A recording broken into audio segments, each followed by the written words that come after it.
We actually feel most alive when everything around us is falling apart. Criticism keeps us alive. No one ever trained me on what to do once I had money.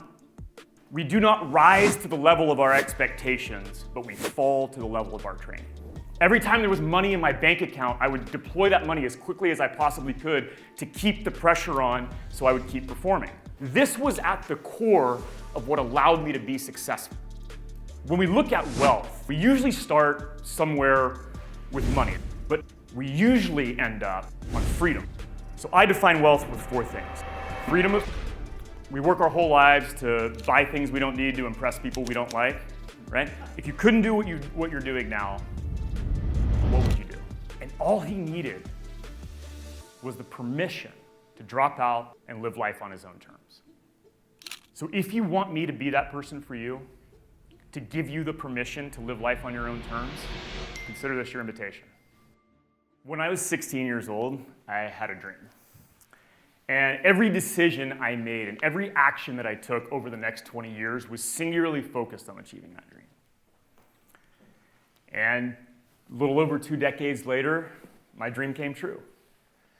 I sold my company so I would never have to work again. And I don't know how many of you guys have ever sold a company or achieved something that you've worked on for 20 straight years, but it's the best feeling on the planet. And I was celebrating with my closest friends on a private island off the coast of Croatia, and I was falling in love with the woman who would eventually become the love of my life and my wife. And that night was the single greatest night of sleep of my life. My bank account was full, my mind was finally at ease, and I was free. 2 years later, there were days I didn't even want to get out of bed because I was so overwhelmed with stress and anxiety. The day I sold my company, I thought I would never be unhappy again. And here I was losing $100,000 a month. My bank account was quickly dwindling towards zero.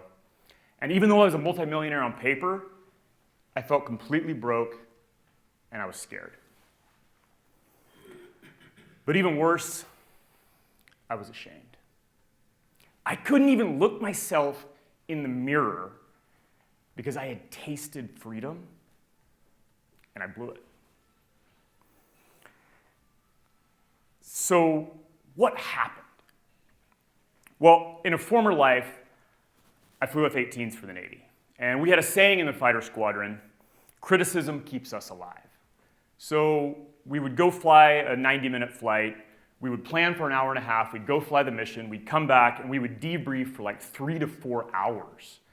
And we wouldn't talk about the things that we did right, because that was the standard. We would nitpick every little thing that we did wrong, and it was that criticism that kept us alive when we were flying in combat. We had another saying in the fighter squadron, which is, we do not rise to the level of our expectations, but we fall to the level of our training. And the fact is, no one ever trained me on what to do once I had money. So what happened? I had acquired a distressed e-commerce company. It was supposed to be a quick 12-month turnaround. I was going to restructure the debt. I had a new marketing plan. I had a world-class team. I was on fire. I was ready to go. And it was an abject failure. And even worse, I was building this house, my house of my dreams with my fiance, and our builder was calling us every week with cost overruns and rising material costs, and the bills started stacking up. And what I had been doing for the last 2 years was I was deploying all of my capital into deal after deal after deal because I thought that's what rich people did. So that's what happened practically. But let's go a level deeper and dig into what was happening behind the scenes. So naturally, I'm going to fall back on this power of debrief, right? I'm going to fall back to my training from the fighter squadron. And so I started learning everything I could about personal finance. I hired therapists, I hired coaches, I did psychedelic journeys, I read every book I could get my hands on. And then I started interviewing all the wealthy people that I knew. And from my days in investing in oil and gas, I knew a lot of family offices, so I went and sat with those family offices, and I started to learn what rich people actually did versus what I thought they did. And through all of this learning, I created a 3-step process for myself to right the ship that eventually became the underpinnings of the Unbreakable Wealth Framework. So the first step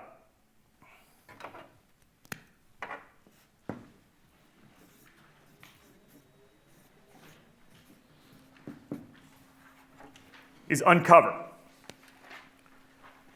So I needed to dive into my beliefs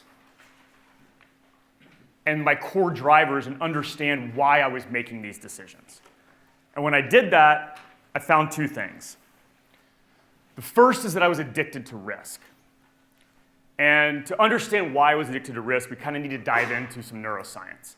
So what happens when we take a risk and it pays off is our brain is flooded with serotonin, dopamine, and endorphins. Right? It creates this sense of well-being and safety and satisfaction. But the problem is, every time that we take a risk and it pays off, the next time we need to take a bigger risk and have a bigger payoff in order to achieve that same level of well-being and satisfaction.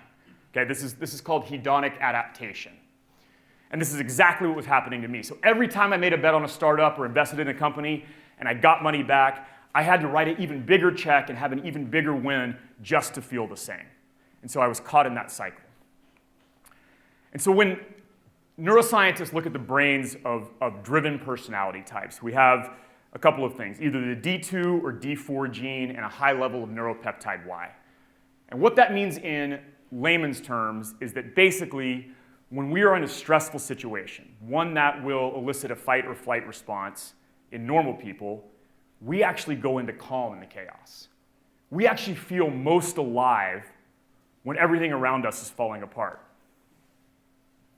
And this is a very useful evolutionary adaptation, right? This is what allows us to make the hard decisions and be the leaders and build companies, right?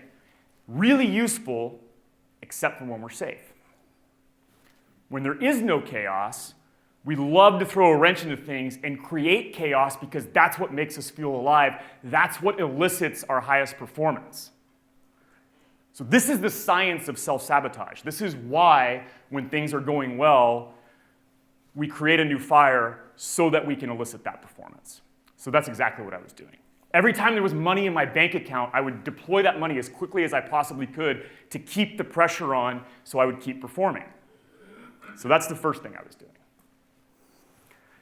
The second thing was even deeper and more insidious, and it started a long time before I ever sold my company.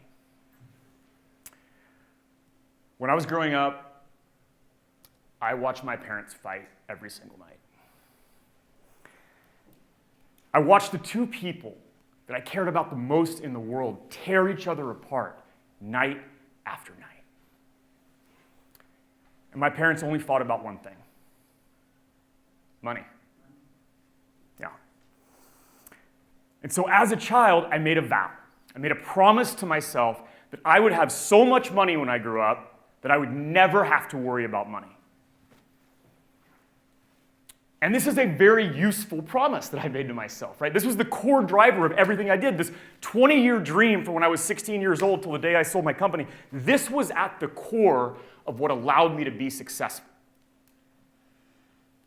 That first part of that statement, I'm going to have so much money, but the second part, I'll never have to worry about money. So what happened is my child brain equated worrying about money to being responsible with money. So now if I vetted an investment or looked at how to manage my money effectively, I was worrying about money. So I was just so freewheeling. I would invest in anything that came across my desk, and it was all driven by this subconscious pattern. And the irony is that it served me really well. It allowed me to get to where I was, but then it became a limitation. And that's what happens with our patterns. So now that I knew these 2 things, I had to start doing the work of rewiring those, and we'll get to that a little bit later. But before that, we'll get to the second step of the framework,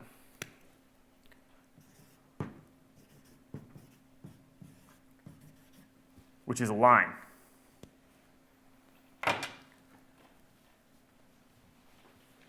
So our society tells us that our worth is determined by the number of zeros in our bank account. So I was trying to fill this hole inside of me with money. Newsflash, that doesn't work. So I was solving for the wrong variable, right? Most of us are taught that we just need to get as much money as we possibly can, and that's going to make us happy. Well, if that doesn't work, what is it we should be solving for? I would argue that it's fulfillment. Okay, and not happiness. Happiness is a fleeting emotion. Happiness is a trap. Okay, fulfillment is created when we align our actions to our values. Okay, so yesterday, Dan said, show me your calendar and show me your bank account, and I will tell you what you value. So what I want to do, I want to turn that on its head. Okay? I want to determine what I value first, and then I want to align my bank account and my calendar to serving my values. That's how we create long-term fulfillment. And if we're doing that, if we're truly living in alignment, then money just becomes a byproduct. It becomes a byproduct of solving problems. It becomes a byproduct of serving people. Money becomes a tool for creating the life that we want. Right? So, when we look at wealth, the first thing I have people do is define what is wealth. And we usually start somewhere with money, that people start talking about money. But as we collectively define what wealth means, we usually end up on freedom. So I define wealth with 4 things: freedom of time, freedom of health, freedom of relationships, and freedom of mind. Because all the money doesn't matter. All the money in the world does not matter if I'm laying awake at night staring at the ceiling wondering how I'm going to pay these bills stacking up, right? Or if I'm losing $100,000 a month on a startup. Right? So wealth is freedom. And then once we come up with what our values are, and we start to align our actions and our bank account toward creating a life of fulfillment, now we can get into the tactical. Okay? Now we can look at asset classes and balancing our portfolio and what's going to serve our goals. Right? But I'm going to let you guys in on a little secret. Most entrepreneurs have no kind of investment plan or investment thesis. Right? We just throw a bunch of spaghetti against the wall and see what sticks. And we're always looking to invest in whatever the new hot thing is. You know, one year it was crypto, then it was short-term rentals. And we're always chasing these market trends. We're putting 50K here and 100K here, but there's no cohesive plan. And that's because there can't be a cohesive plan unless we understand what our values are, and then we set goals based on those values, and then we create a wealth plan that serves those values. And now I've created a framework that I can stick to because it makes sense with what I want to achieve. And I didn't understand the value of having a framework until after I sold my company and I was going to raise a VC fund. And I had an anchor investor in this VC fund who was a very large family office that all of you would know. And I went to my other friend who runs also a multifamily office, and I sat down and I told him my whole investment thesis, and I was expecting this to be an easy win. And at the end, he thanked me for my time and said, "Thanks, but no thanks, we're not going to invest." And I was shocked. I was like, I have made this guy easily 9 figures in returns with my oil and gas company. Right? So I just kind of expected this quid pro quo, like, why would you not invest with my new fund? He said, here's the thing, we don't invest in first-time fund managers. And even though I know you were going to go out and crush it, you're a first-time fund manager, and that violates our rules. And the number one rule of this family office is that we don't lose money. And so I would rather miss out on the returns that you're going to generate, that I'm sure you're going to generate for your investors, and sit on the sidelines, and we'll invest in your second fund, no problem. That's when I learned the value of having an investment thesis and having the discipline to stick to that investment thesis. Okay, so now that we've aligned our values, I'll tell you another story about the best investment I ever made. And that's my house. So my house, since I closed, has gone up roughly $1 million, which is by no means the best investment from an ROI perspective that I've ever made. So what makes it my best investment to date? It's the ROH, return on happiness. Okay? By creating this house, by spending 2 years, blood, sweat, and tears, dedicated to designing every detail, I wake up every day in such deep gratitude in this beautiful place that I've created for myself and my wife and my family. And it's become a community hub for all kinds of interesting and inspiring people like Dan and Renee to come visit. It's where I host founder dinners every month. It's created so much joy in my life. And when I was designing it, I envisioned hosting retreats there eventually. So when it was built, I hosted my first retreat. I wouldn't be standing up here today talking to you guys about this had I not hosted that retreat, and I wouldn't have been able to host that retreat unless I built the house. So I have created this entire life that I get to leap out of bed, that I am so excited to work as a result of this investment. That is what alignment looks like. But what happens when we have this wealth plan and we have created this roadmap that's in alignment with our values, and we've dug into our subconscious stories, and those fail us? Well, that's where the third step comes in.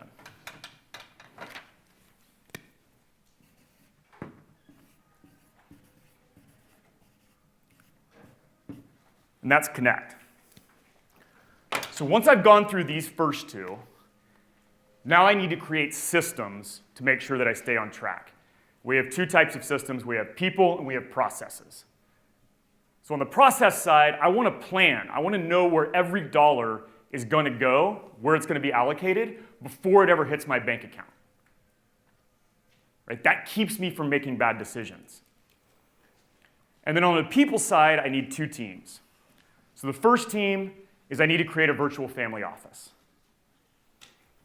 So I'm going to take a page out of the Wealth of People's playbook, and we can build a team of advisors. So they have all these people on staff to help them make better decisions with their finances. We can do the same thing, right? And this is estate planning, tax planning, trusts, insurance. We can use all of these things to build a moat, because it's not about what you make, it's about what you keep, right? So that's the tactical side. But the other team of people is perhaps even more important. So our whole life, we're told to never talk about money. There's three things that you don't talk about at the dinner table, right? Religion, politics, and money. And what this allows us to do is allows us to operate in secrecy. And that secrecy, who's ever heard the saying, we work our whole lives to buy things we don't need to impress people we don't like, right? The reason we can do that is because no one has insight into our personal finances, right? You guys remember that commercial? The guy's like, I'm in debt up to my eyeballs, right? We can do that because it's impolite to talk about finances. So the other page out of the family office playbook that we're going to take is creating a peer board of advisors. Okay, so how many people have a board of advisors for their company? Right? How useful would that board be if they didn't have insight into the company finances? Would they be able to give you any good advice? No, right? Absolutely not. So why wouldn't we do the same thing in our personal life? I told you guys about buying my e-commerce company. If I had called Dan and said, here's my personal net worth sheet, here's all my investments, here's my liquidity position, here's the check that I'm about to stroke to buy this company, what do you think? He would have laughed me out of the room. But I didn't call Dan. And I didn't call Dan because I knew. I knew in my gut. I knew with my whole being That if I had to justify this decision to anybody else on the planet, there's no way they would give me the green light. Right? And here's the craziest thing. My coaching business was just starting to take off. I was starting to gain some real traction. I was starting, referrals were starting to pile in, and I was honing my craft and really becoming a great coach. And so I bought a failing e-commerce company as a distraction. Because I was afraid.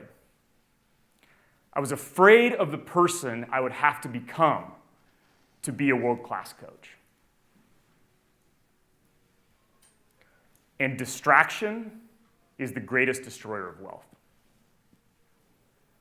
And on the flip side of that, focus, rinse and repeat, is the most powerful wealth-building strategy on the planet. So that is the foundation of the Unbreakable Wealth Framework.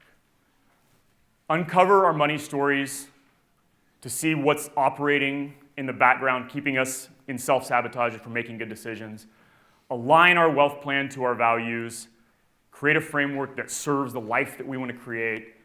And then connect with a virtual family office and a peer board of advisors to keep us on track, to hold us accountable to the plan that we've created and said, this is the life I want to create.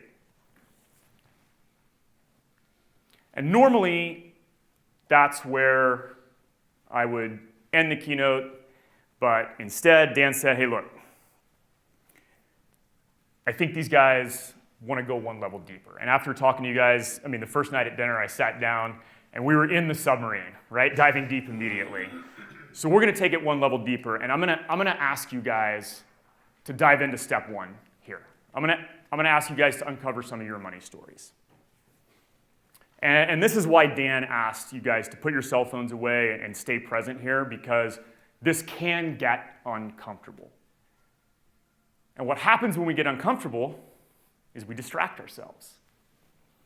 And so not only is distraction the greatest destroyer of wealth, but distraction is the greatest destroyer of self. Okay, so as something comes up for you and it might start to get uncomfortable, I would just ask you guys to be really curious. Pull on that thread. Find out where this discomfort is coming from. Okay? So I'm going to ask a single question in two parts. Okay, and I'd like you guys to, we're going to take 3 to 5 minutes here. We're going to journal on this question. And if nothing comes up immediately, just start writing. Okay, there's something about the power of journaling that if you just start writing, things kind of magically surface. Whatever needs to come out will come out. So here's the question. What is a childhood story that shaped my relationship with money? What is a childhood story that shaped my relationship with money? And the second part is, how does that show up for me today? Okay? So before we do that, I'm going to give you another one of my childhood stories. And that's where the model comes in. So you heard about my addiction to risk, and you heard about the fact that I was never going to worry about money. Well, my dad growing up, he loved cars, and we connected over cars. We would go to car meets on the weekend. We would go to car shows. We talked about cars all the time. And when I was 13, my dad drove a 1985 Pontiac Bonneville. And it was brown, and it was hideous, and it was so embarrassing. I hated being dropped off to junior high in this embarrassing car that was brown with rust coloration, and it had thumbtacks in the headliner to keep it from falling down. And I grew up lower middle class in a very wealthy town, and I just could not understand, my 13-year-old brain could not understand why my dad would drive such an embarrassing car. Now, my dad's my hero, and I realized the kind of sacrifices he was making to keep food on the table for 5 kids. Right? But my 13-year-old brain didn't understand that. So I made another vow. I'm going to have so much money that I'll buy whatever car I want when I grow up. So I got money, and I bought a McLaren. And it was really fun because I loved cars my whole life. It's how my dad and I connected, and I really loved buying this car. But the thing is, I wasn't at choice. It was a compulsive behavior that was part of this rapidly deploying capital, right? So here's how we can dissect our money stories. The first thing is we start with awareness, okay? I'm aware that I have this compulsive behavior around buying cars. The second step is insight, okay? So how do I move from awareness to insight? I ask a really good question. Oh, okay. I see why I have this compulsive car buying behavior. It's because my dad drove this embarrassing car and I'm trying to right this wrong from my childhood. And this is a really important step, but this is where people love to get stuck. Okay, this is where people get stuck in therapy. They become insight junkies. We dig and dig and dig in our childhood looking for these patterns and understanding why we operate the way we operate, and it's really gratifying. But all the insight in the world is nothing without action. Okay, if we don't take an action to repattern our brain with a better habit, we're going to just stay stuck in insight. And the more actions we can take, every time we start to repattern repattern our brain with this action, now we can integrate that into our daily life. But the thing about integration is that you'll notice this is a loop, right? It's not an endpoint in integration. Because I believe that we never can truly get rid of or fix our subconscious patterns, right? They just keep showing up in more insidious and more sneaky ways. So we constantly have to be going back to the awareness step and go, okay, hey, where is this showing up in my life yet again? And the better we get at that, the better we get at moving from integration and then recognizing those patterns, it all becomes about time to kill. Okay, this is a military term, which is how can we decrease that window from once I become aware of this pattern again, how can I move through this cycle and back to the integration place, okay? And what that's about is becoming at choice with our patterns. So it's not about getting rid of our patterns. So I still buy supercars. I love cars. But now, before I'm about to go buy a car, I just ask myself, is this compulsive or am I at choice here? Am I making an informed decision, or is my old 13-year-old self driving me? Okay? That's being at choice. So I can choose to still keep this pattern. I don't have to get rid of it. And if we look at my other pattern of I'll never worry about money, right? That was a superpower. Saying I want to have so much money that I'll never have to worry about money. That created all of the success that I have, but then it became a limitation. So I can still choose to put on that hat if I want to, but I'm not driven by it without understanding where it's coming from. Okay? So that's the model that we'll use. So now we're going to give you 5 minutes to journal on those questions. Okay? What is a childhood money story that shaped my relationship with money, and where does that show up in my life today? I'm going to ask you guys to be really, really present for the next half hour or so. And not just for yourselves, not just to stick with your own money story and be curious about what's coming up, right? But really present for the other members in this room, because we're going to be asking them to share some vulnerable parts of themselves. And the greatest gift you can give another human is holding space and giving 100% of your attention to that person.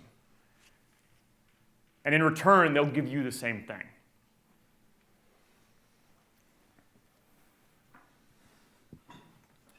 So, who would like to share a money story? Yes. Oh yeah, we probably need this.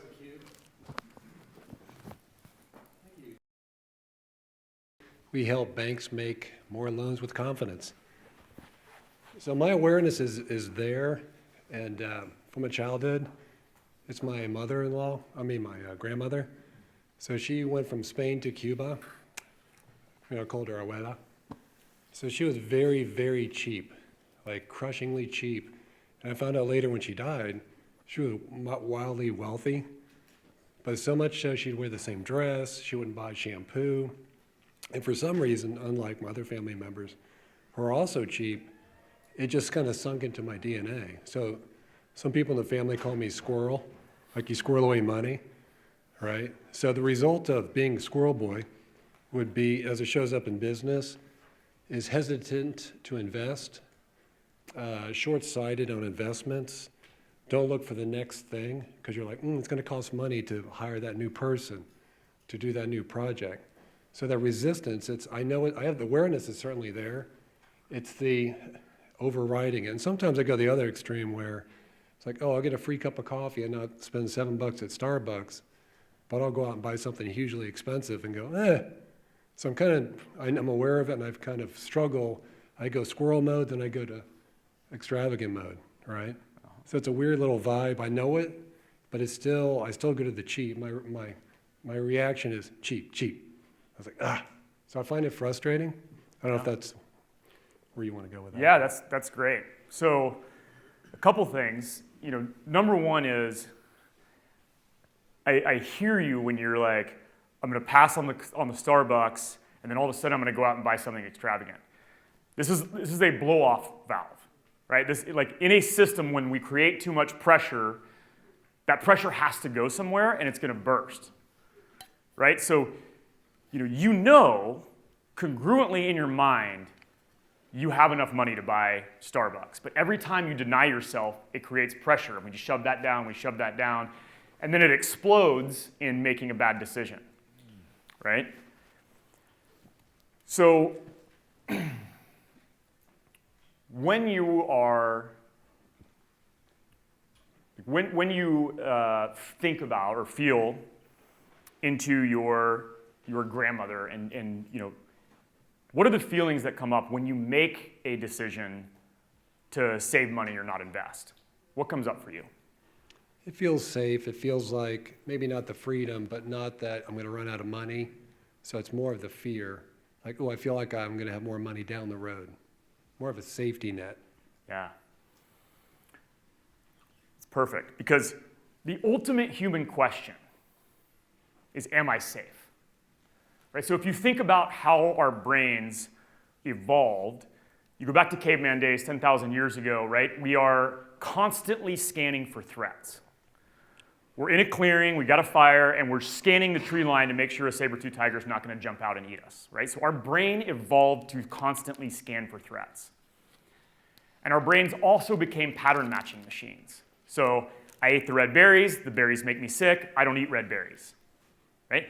And our brains do that in order to keep us safe. That's their number one function. It's the only thing our brains evolved to do, is keep us safe. So that's where these patterns come from.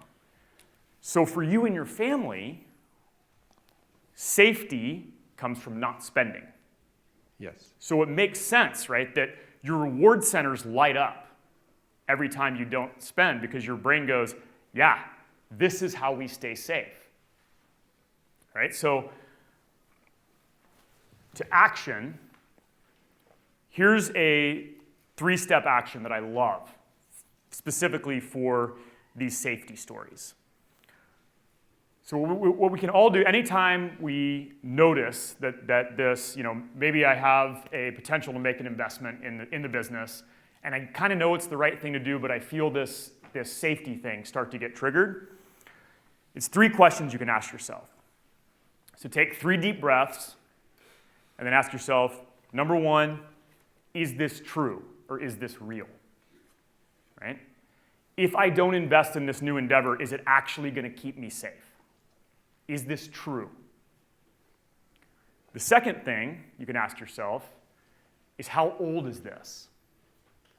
Right? How old is this? Where does this come from? Oh yeah, I know this actually comes from my grandmother. This has been passed down through generations in my family. And then number 3 is, what do I need to feel safe right now? So in this case, what do I need to feel safe might be, hey, what happens if this investment doesn't actually work out? Is it going to sabotage the business? Am I going to lose everything if I don't make this decision?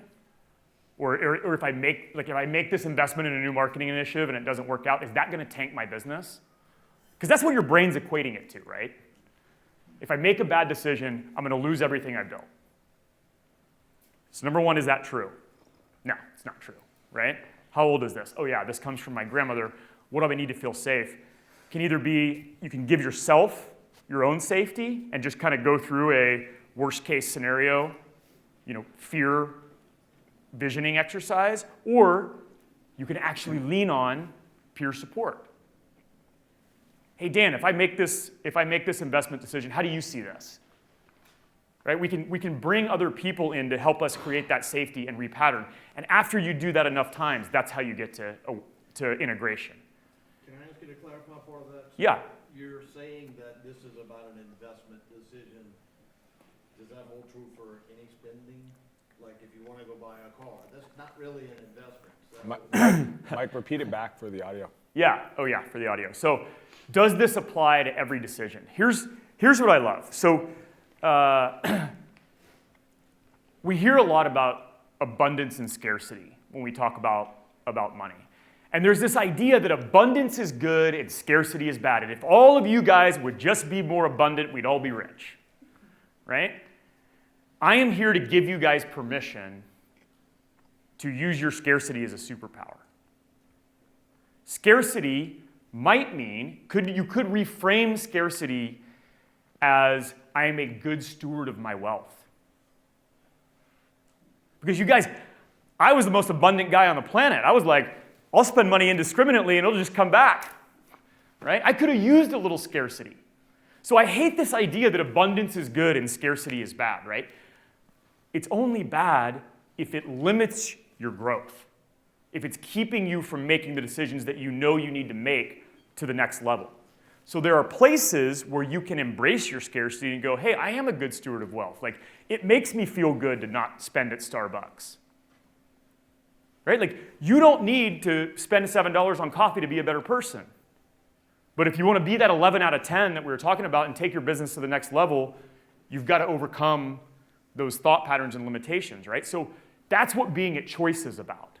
You don't have to get rid of this. You don't have to switch to the other end of the spectrum. It's not a black or white decision tree. Does that make sense?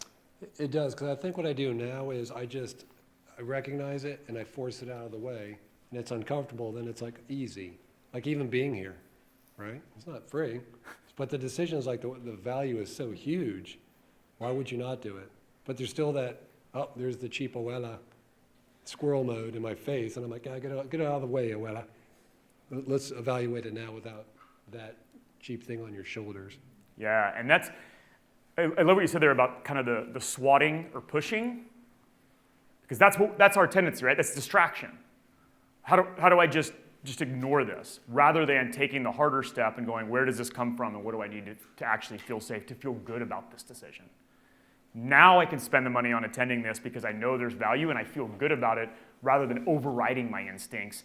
Now I'm embracing my instincts. Thanks. Sure. All right, who's next? For 3, 2, 1. Yeah. Oh man, hundreds of people. We'll just move this way. We help real estate investors ditch hamster wheel marketing and attract evergreen leads. The thing that popped up for me, Mike, is as we were starting, first of all, I'm like, I don't have a money mindset issue. Like that was the very first thing that popped up, and I go, well, let me really dig into it. And like I was saying, the thing that pops up for me is I'm a saver. I remember Halloween, I would pack all my candy in a big old bag, and it would be there next Halloween, right? I'd go in there, and every now and then grab a piece of candy out of there, and then it'd be there for a year, and you'd end up throwing it away. And every single year is like that. And my brother, his Halloween candy be gone in 2 weeks. And I'd be like, man, you're wasting all your candy. I've got mine. I'm saving it away, right? And I would discover the same thing happen with money for me. And I would work hard to make money, and then I would hold it away, feel proud that it's there, and not use it. And the thought that's came up even before today is really, weeks ago I was starting to think about needs versus wants. And I've been really, really good at investing in or buying things that I need, at taking care of my needs. But when it comes to wants, I tend to go, well, I don't really need that thing, right? I don't need that cool car. I've got my truck. I love it, right? I need the truck because I haul sheep around for my son, but I don't need the cool car. And so that's something I've been processing over weeks, like I said, the last several weeks, needs versus wants. And I think, at least for me, there ends up being a little bit of missing joy that could be there by saying, man, I've been able to build this amazing thing, and this money's just sitting here that I'm never touching. And there's a lot of wants that I could step into that could help me or other people as well. But that one popped up and just starting to process it. How exhausting is that? Yeah, it is. It is for sure.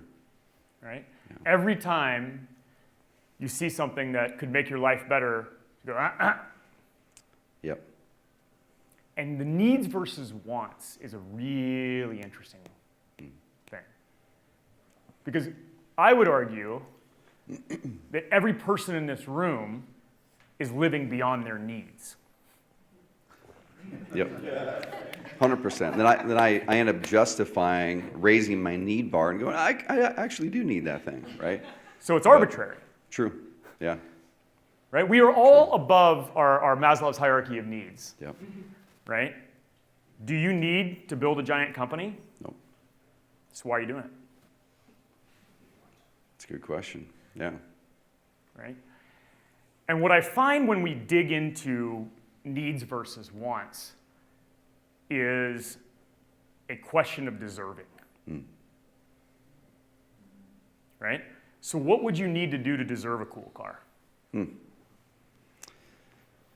a good question. For me, as I've thought about it, it's honestly like having a reason outside of myself. So being able to go on cool drives with my dad or with my son, who also love cars. So for me, I end up stepping out of myself and going, well, I kind of want this thing, but I need it to create these cool experiences with other people. And how long has that story of self-sacrifice been going on for you? Probably for as long as I can remember, yeah. Yep. And what's it cost you?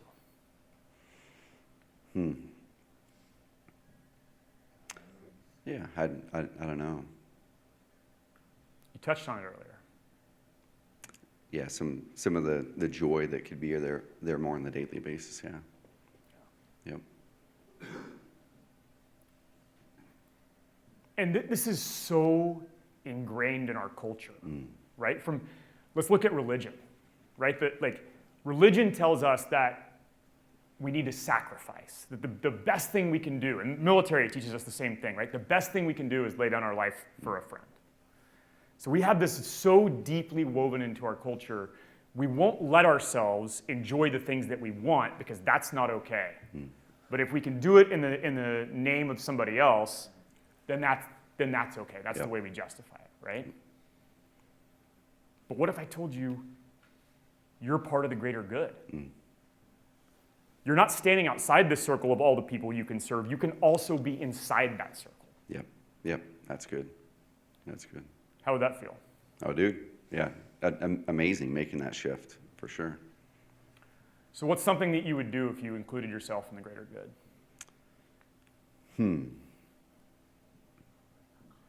I don't know, honestly. Yeah. Buy the car. Buy the fucking car, dude. What are you talking about? Yeah. So you guys, it's fun, but also there's a little discomfort there, right? It's actually hard for Trevor to come up with what including himself in the greater good would look like. And I'm not chastising you guys, but look what happened. When he started to get uncomfortable, what did we do? We made a joke. Yeah. Yeah. Let's relieve that pressure. Yeah. So I'm going to ask you to lean into that discomfort. What would it look like for you to include yourself in the greater good? What would you do? What's one thing you could do? Dude, I'm challenged with it, honestly. So. What's a little thing?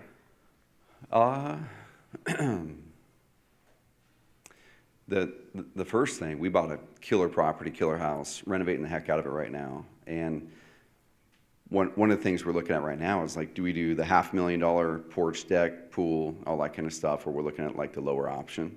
And we can afford it. We can pay cash for it all. And the whole thing for me, I kept on justifying again to go, well, if we do the bigger one, then we can have more people here and we can do this and do that, make it an amazing spot for retreats, right? So that part there, I think stepping into that and saying, yes, this is so we can have other amazing people here, but also so I can step into that and enjoy my home even more. And not wonder what if we did these things, or go for the lower option just because I'm justifying it away, when the financial part's not the issue with that. Yeah. So what would need to be true for you to be able to step up and make the full investment?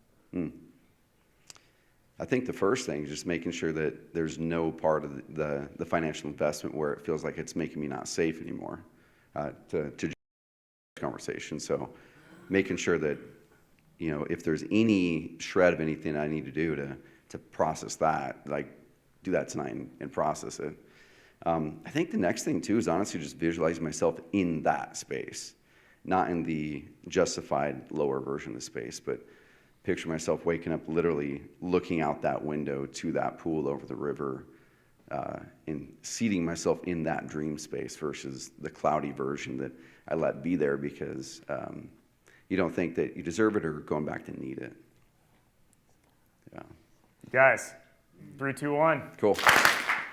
Thank you, man. Okay, who's up? Yep. Mine is more of an adult story or a young adult story, and I shared it with actually yesterday.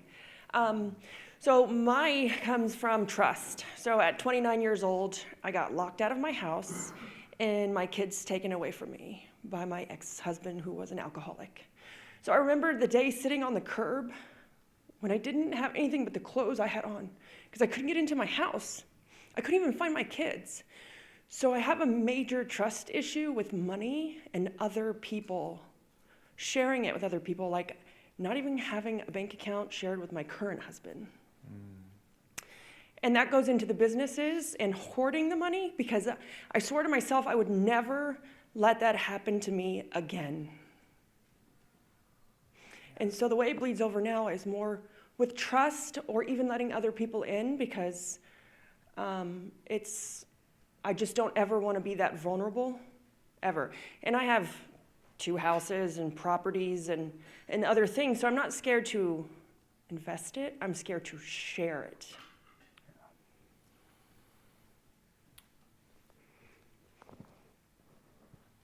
What is that lack of trust costing you in your relationship with your husband, your current husband? I just feel that it's wrong to be that way. He understands my pain, and it doesn't necessarily, he says it doesn't bother him.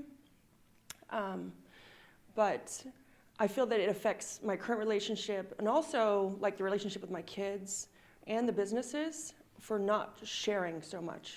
It's like, I'm not going to tell them how much money I have because if they find out, like, it puts me in a vulnerable spot. Is that true? Like, if your kids knew how much money you had, would they be able to kick you to the curb? No. No. So what would you need to feel safe sharing that with your kids? Probably, I just need to get the courage to get over it. Like like I told yesterday, I know that my husband isn't going to like take everything again, or anybody can, because I've put up all these walls everywhere. But it's almost like living in secrecy. And then when you want to do something, I don't have anybody to go to ask, like, hey, what do you think about this? Because nobody knows anything. Because you had talked about how we don't talk about money. It's so true. But that event in my life, like, caused so many like issues with money.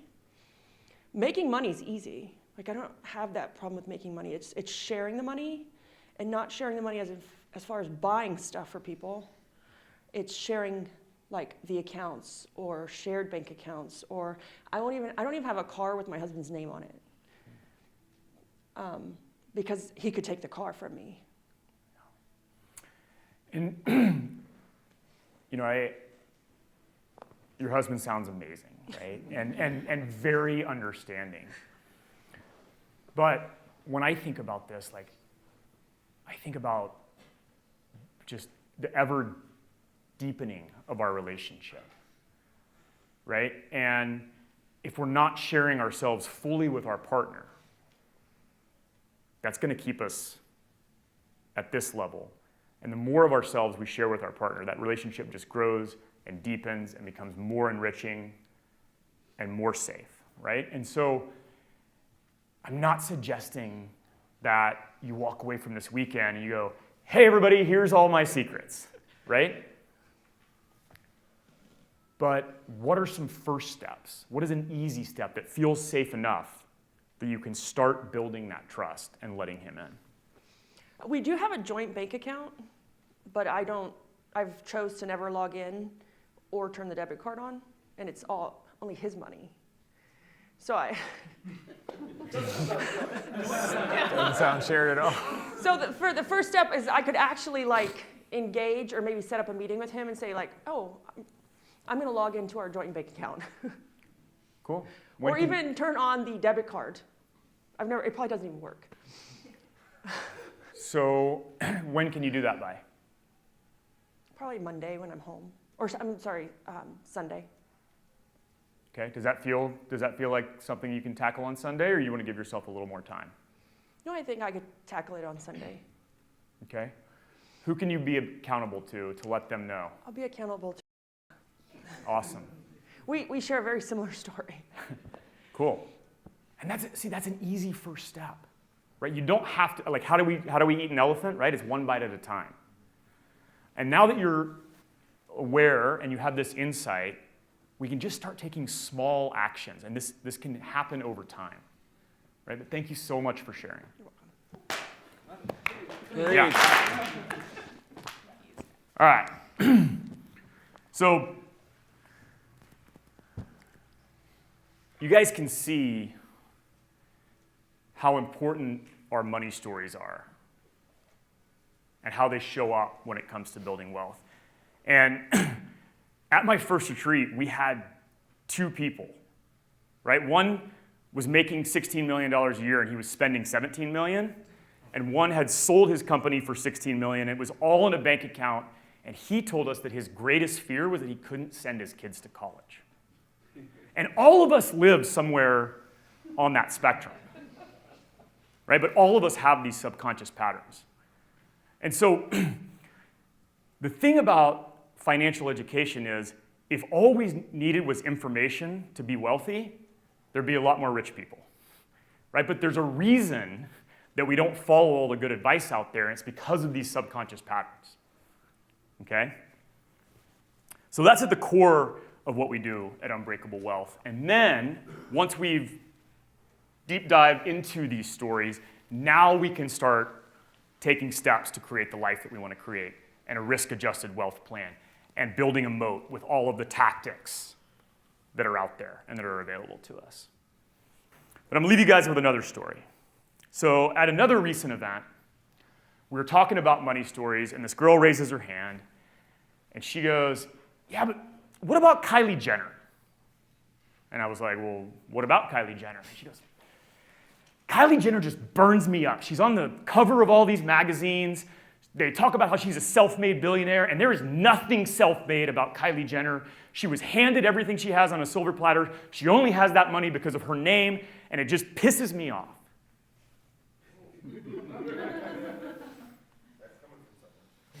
So I asked her a question. What would Kylie Jenner need to do to deserve that money? And she thought about it for a while. She said nothing. There's nothing she could do to deserve that money. So I asked her another question. What would you need to do to deserve that amount of money? And she didn't have an answer. And so a few weeks later, I was telling that story to another client, a private client who was in a transition. He had just sold a 9-figure investment portfolio. He was on his 3rd round of private equity. He had made an insane amount of money, and he was really at this crossroads. He couldn't decide what he was going to do next. He was really stuck, and he was telling me about all of this. And I told him the Kylie Jenner story. And when I got to the part about that there was nothing she could do to deserve that money, just silence on the phone for what seemed like an eternity. And finally, he says, I felt that every single day of my life. Because this client's a billionaire, the son of a billionaire. So every day of his life, he has gone out, busting his ass, and he has taken what he inherited and made so much more out of it. These, fund after fund after fund. He has absolutely knocked it out of the park. And he is exhausted. Because society tells him there is nothing he could do to deserve that money. So I asked him a question. If you couldn't do what you're doing now, what would you do? And to my surprise, this time, there's no silence. He knows exactly what he would do. He's going to move to his ranch. He's going to ride horses with his daughters every day.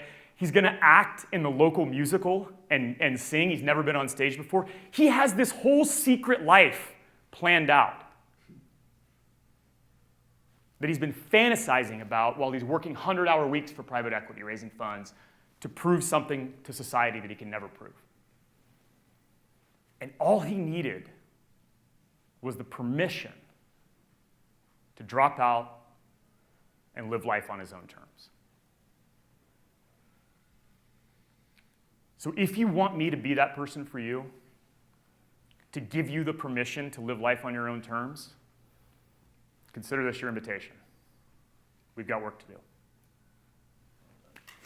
Give it up to Mike, the dude.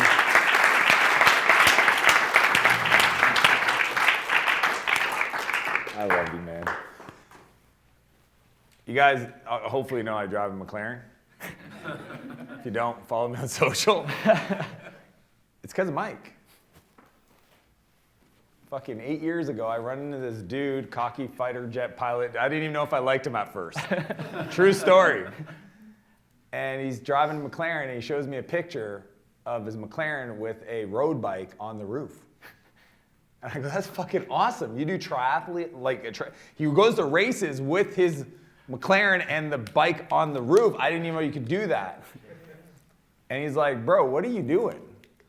Because I was like, I want a McLaren. He's like, get a McLaren. I was like, I can't do that.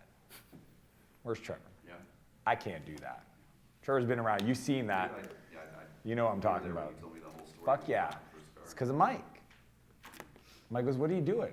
And then he does what he just did with all of you guys, and it became the McLaren Mindset. That's what I call it amongst my friends, McLaren Mindset. Right? Because I had money beliefs about not being flashy, not da-da-da-da-da. But you don't understand how stupid this was. I could have bought that car cash 1,000 times over. And I didn't want to give myself permission. And I will tell you, the joy that that car for sure, and then the subsequent car, and just being around Mike, when he tells you he'll show you how to live a rich life that doesn't cost you the thing you think it's going to cost you, I've seen him do it for so many people. And I always tell you guys, I bring people in here to serve you guys at the deepest levels. So I'm going to tell you, if you feel called based on what you heard, you want to work with Mike, don't walk, run. Like, I just don't want to see at the next event you say, oh, I should have done it. No. Honestly, he should charge 5 fucking times more than what he charges. Okay? But if you spend time with him, you'll know his heart is so huge, he doesn't give a shit. I've seen him he spends time with people that honestly don't deserve his time. But he cares because he wants to see everybody win. So by all means, click the QR code, look at it, pay it, hang out with Mike, spend time with him. I know in like a few months, your life will be just full of fucking return on happiness. Does that sound fun? Yes or yes? Yes. All right, Mike, love you, bro.